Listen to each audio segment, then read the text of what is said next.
प्रिय तू मंगलदाता भक्तांची कामना पुरविता महाद्वार या नगरीचा तू महाद्वार या नगरीचा तू दैवत अमुचा विनायका तू दैवत अमुचा विनायका तू हे गजानन हे गजानन हे गजानन हे गजानन तू आदिश्वर तू परमेश्वर तूच ईश्वर हे गजानन हे गजानन हे गजानन हे गजानन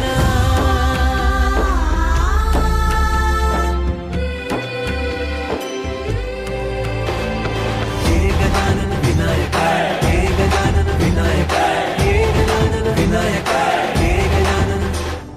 गुड मर्निंग সবাই কেমন আছো? আশা করি সবাই খুব ভালো আছো, আমরাও ভালো আছি। হ্যাপি গণেশ চতুর্থী, সবাইকে গণেশ চতুর্থীর অনেক অনেক শুভেচ্ছা। সবাই গণেশজির কৃপায় সবাই খুব ভালো থাকো। তো আজকে আমাদের ঘরেও একটু গণেশ পুজো আছে, তো ঠাকুর আনা থেকে শুরু করে তোমাদের সঙ্গে সব কিছুই শেয়ার করব। এই এখন আমি স্নান করে মানে পুজো ব্যবস্থা করব আর কি, স্নান করে চলে এসেছি। বাবু আর এরা তো বাবু তো প্যান্ডেলে ব্যস্ত, তার প্যান্ডেলই শেষ হচ্ছে না, মানে কি সাজাবে আর কি করবে, মানে একটা একটা একটা একটা যে অবশ্য এবারে মাত্র 3 দিন ধরেই শুরু করেছে, অনেক দিন ধরে শুরু করেনি, বুধবার থেকে শুরু করেছে, একটু ব্যস্ত ছিল। তো যাই হোক আমাদের এই 3 দিন ধরে শুরু করেছে, মোটামুটি এখন মানে শেষের পথে, কিন্তু তার ওই সাজানো শেষ হয় না, না আসলে এইসব কাজ করতে খুব ভালোবাসে সেই জন্য। তো যাই হোক আমি তো মোটামুটি এইখানে আজকে একটা জিনিস ট্রাই করব, গণেশজির জন্য একটু মোদক বানানোর ট্রাই করব, যদি ওনার ইচ্ছে হয় তাহলে অবশ্যই ভালো হবে। তো ফার্স্ট টাইম মোদক বানানোর ট্রাই করব, ওনার পছন্দের মোদক। তো এই জন্য ভেবে রেখেছি, অনেক জায়গায় দেখেছি কিভাবে বানাতে হয়। ইউটিউবের কল্যাণে আমরা তো আজকাল অনেক কিছুই শিখতে পারি, তো ইউটিউবেই দেখেছি কিভাবে বানাতে হয়, বেশ কয়েকজনের ভিডিও দেখেছি। তো আজকে আমি একটু মোদক বানানোর ট্রাই করব। আর মামুন রয়েছে, বাবু রয়েছে, বাবু জিনিসপত্র দোকানের জিনিসপত্র সবই আনা হয়ে গেছে, এখন খালি মানে ওখানে রেডি করার প্রস্তুতি আর কি। আমি ওইখানে মানে প্যান্ডেলটা শেষের পথে, আর 10-15 মিনিটের মধ্যে হয়ে যাবে, তারপরে ঠাকুর বসানো হবে, তারপরে আমি এদিকে ওখানে গুছিয়ে রেখে তারপরে আমি মোদক বানাতে আসব। তো চলো সবাই সঙ্গে থেকো।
जगाचा तारणहार तू, या विश्वाचा पालनहार तू. मोदक प्रिय तू मंगलदाता, भक्तांची कामना पुरविता. महाद्वार या नगरीचा तू, महाद्वार या नगरीचा तू, दैवत